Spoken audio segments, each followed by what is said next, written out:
পৃথিবীর ইতিহাসে যারা কোরআনের সঙ্গে বেয়াদবি করেছে, ইসলামের সঙ্গে বেয়াদবি করেছে, কোরআনের সম্মান নিয়ে যারা সিনিমিনি খেলেছে, আল্লাহ তাদেরকে ধ্বংস করে দিয়েছে চিরতরে। আল্লাহ তাআলা কোরআনুল কারীমে বলেছেন, তাহা মা আনজালনা আলাইকাল কুরআন লিতাশকা।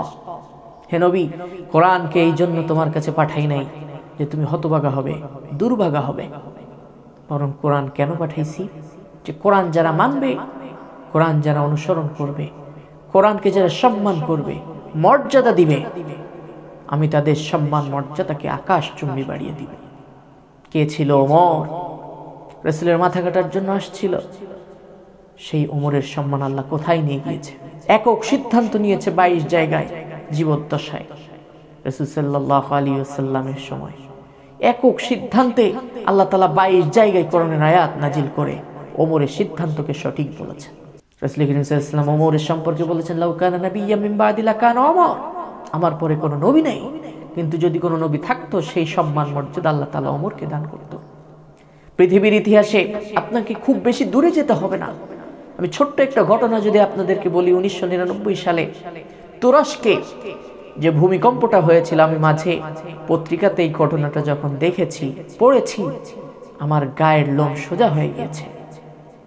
আজও যদি কোরআনের সঙ্গে এমন কেউ বেয়াদবি করে, আল্লাহ 1 সেকেন্ডের জন্য সহ্য করবেন না। আমার মনে হয় ওই দিনটা ছিল তাদের নেভাল ডে।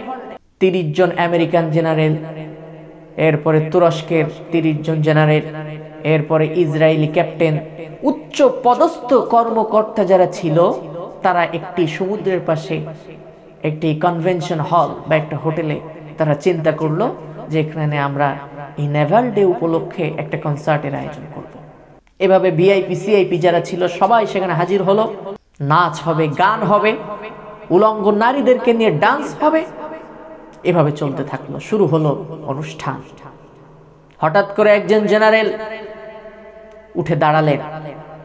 দাঁড়িয়ে ওই যে অনুষ্ঠানের ভেতরে মঞ্চের উপরে যে অর্ধ উলঙ্গ নারীরা ডান্স করতেছিল, ওই ডান্সরত অবস্থায় একজন ক্যাপ্টেনকে বলল, একটা কোরআন শরীফ নিয়ে আসো।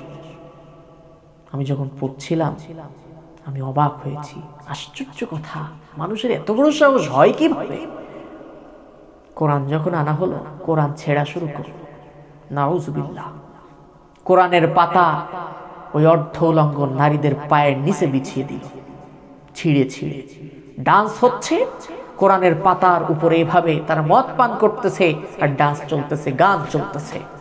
জেনারেল বলতেছে এক ক্যাপ্টেনকে, এই ক্যাপ্টেন, তুমি কি সূরা হিজরের 9 নম্বর আয়াত জানো? বলছে, জি না স্যার, জানি না তো। বলছে, সূরা হিজরের 9 নম্বর আয়াত হচ্ছে, ইন্না নাহনু নাযালনা যিকরা ওয়া ইন্না লাহু লাহাফিজুন। এই কোরআনের যে মালিক, সে নাকি চ্যালেঞ্জ করেছে। কি চ্যালেঞ্জ? যে আমি কোরআন নাজিল করেছি, এর হেফাজত নাকি সেই করবে। কোথায় সেই আল্লাহ? আমি এই কোরআন ছিঁড়তেছি, দেখি কেমনে সে তার কোরআনকে হেফাজত করে। কোরআনের পাতা যখন ছিঁড়ে ওই নর্তকীদের পায়ের পেছনে দিয়েছে, পায়ের নিচে দিয়েছে, ক্যাপ্টেন বলতেছে, আমার শরীর থরথর করে কাঁপা শুরু করতেছিল, যেহেতু আল্লাহকে চ্যালেঞ্জ করেছে, যে কোনো মুহূর্তে এখানে গজব নাজিল হতে পারে। ক্যাপ্টেন দৌড়ে ওই বিল্ডিং থেকে বের হয়ে আসছে। বাইরে এসে দেখে আকাশে বিশাল কালো মেঘ কমলা রং ধারণ করেছে। খুব অল্প সময়ের একটা সামান্য ভূমিকম্প হয়েছিল। এই ভূমিকম্পে ওই হোটেল গোষ্ঠী শুদ্ধাত্ম পানির নিচে চলে গেল ধ্বংস হয়ে। 50,000-এর উপরে মানুষ দুনিয়া থেকে বিদায় নিয়েছে। পরবর্তীতে ডুবুরিরা পানির নিচে, সমুদ্রের নিচে তারা গিয়ে খোঁজ করেছে যারা ওখানে ছিল। 200 থেকে 300 মানুষকে তারা, কেউ বা কুকুর, শিয়াল বা জেনাইরত অবস্থায় তাদেরকে দেখেছে। আমি অবাক হয়েছি যে আল্লাহ আছেন, এখনো আছেন। আপনি কি শিক্ষা নিলেন এই ঘটনা থেকে? আজও যদি কেউ কোরআনের বিরুদ্ধে এরকম স্পর্ধা দেখায়, কোরআনের মান সম্মান নিয়ে সিনিমিনি খেলে, সে আল্লাহ কিন্তু এখনো আছেন। ইন্না বাতশা রাব্বিকা লাশাদীদ। আল্লাহ এমন ধরেন। আল্লাহ মানুষকে ছাড় দেয়, কিন্তু চিরতরে ছেড়ে দেয় না। আল্লাহ ফেরাউনকে ছাড় দিয়েছে, ছেড়ে দেয় নাই। নমরুদকে ছাড় দিয়েছে, ছেড়ে দেয় নাই। ফেরাউনকে ছাড় দিতে দিতে ইন্না বাতশা রাব্বিকা লাশাদীদ, যখন ধরেছে চিরতরে নির্মূল করে দিয়েছে। আবু জাহেলকে ছাড় দিয়েছে, কিন্তু বদরের ময়দানে তাকে চিরতরে নিশ্চিহ্ন করে দিয়েছে। পৃথিবীর ইতিহাসে যারা এই কোরআন আর ইসলামের বিপক্ষে অবস্থান করেছে, আল্লাহ তাদেরকে চিরতরে এইভাবেই ধ্বংস করে দিয়েছে। আজও যারা ইসলাম আর কোরআনের বিপক্ষে অবস্থান করছেন, সাবধান হয়ে যান।